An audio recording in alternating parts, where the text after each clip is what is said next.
You know what's great? Oh, there's a great clip I got to show you from this morning because another one of my former colleagues, this guy's a good guy, actually, Joe Kernan, if you watch the NBC, it's fantastic because he's actually the only conservative on there, really. And, you know, when it comes to economics and financial reporting, it's actually hard not to be a conservative. I'll take that back because you get some others like Santelli, who's pretty conservative as well. Anyway, Joe's a good guy. He had Hakeem Jeffries on.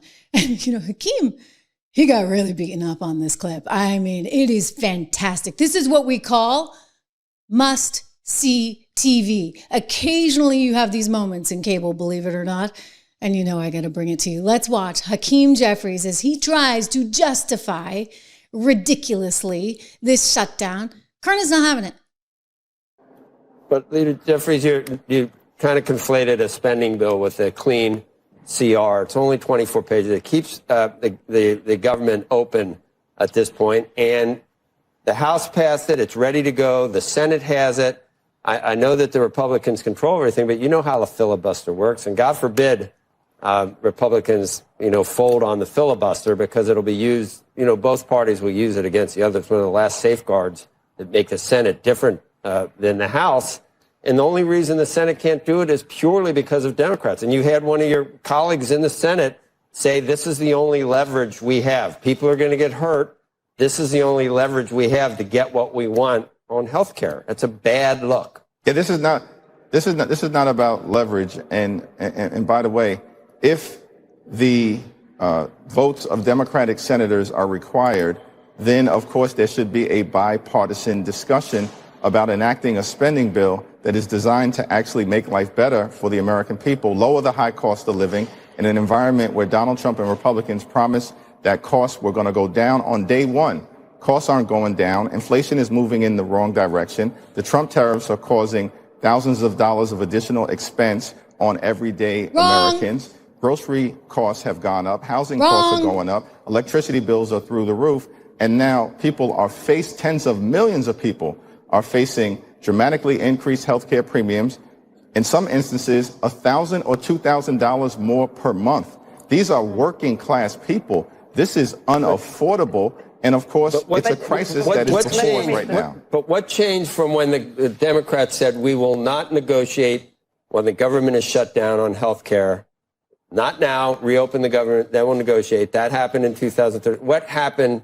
What changed since then to where we are now, where you can use a government shutdown to extract concessions from Republicans? We are not using a government shutdown to extract any concessions. We want to reopen the government immediately. Donald Trump has refused to meet with Democrats over the last 24 days. He said open it first. He spent more time on the golf course than he has actually talking to Democrats on Capitol Hill. He's found time to demand that the Department of Injustice give him $230 million in taxpayer money. He's found time to bail out a right-wing wannabe dictator in Argentina with $40 billion. He's found time to demolish the East Wing of the White House in the most horrific way possible because he wants to erect a ballroom so he can be celebrated like a king. He's found time for all of these different things, but somehow can't be bothered to reopen the government or can't be bothered to find a dime to extend the Affordable Care Act tax credits. Oh, goodness gracious. Well, it's hard. Let me just tell you. And I worked at CNBC for years. I worked at Bloomberg Television for years. I worked at Fox.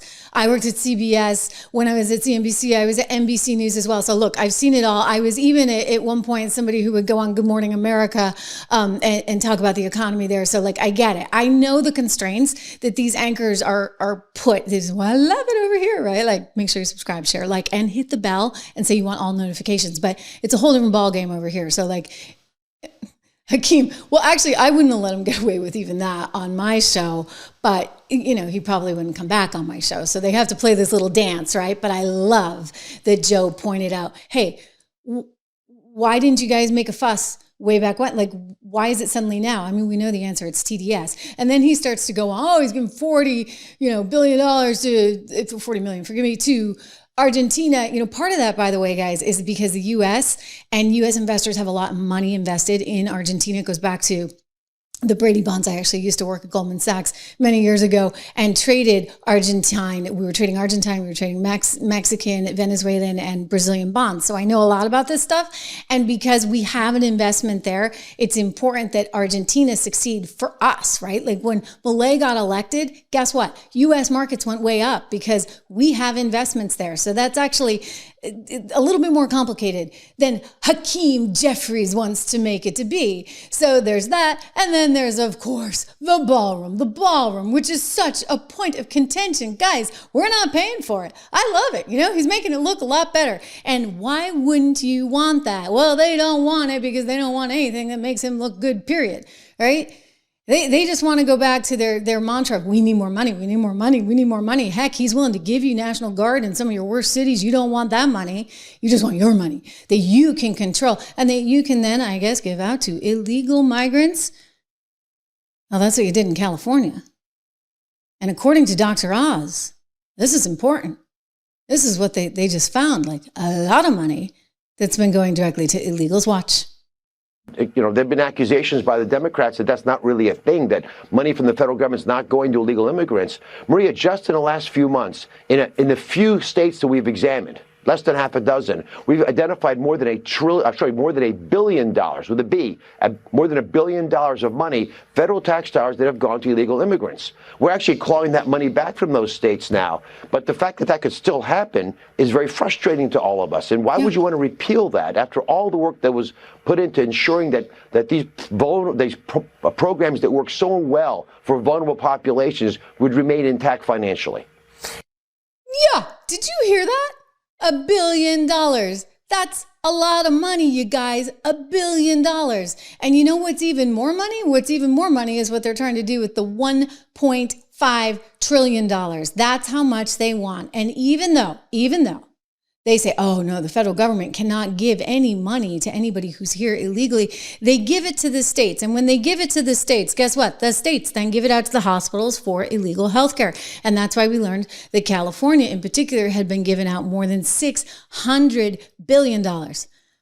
So we're talking about a ton of money. It's not acceptable. We can't afford it. It's bonkers. And yet they keep doing it. I mean, it's really kind of a travesty. And this is the same party, mind you, that years ago would say things like, oh, yeah, I mean, clearly, you know, we cannot have the welfare system from Mexico happening here in this country. This was like a Dianne Feinstein talking point. You go back, I could play a tape. I won't, but I'll play a tape one of these days. I think I've done it in the past of Hillary Clinton, of Barack Obama, all saying the same thing. Bill Clinton saying the same thing. Gosh, they'd sound like fascists in today's world, right? Because they said we can't just keep bringing people here. Like it's not right. There's legal immigration and there's illegal immigration. So we got enough problems, right?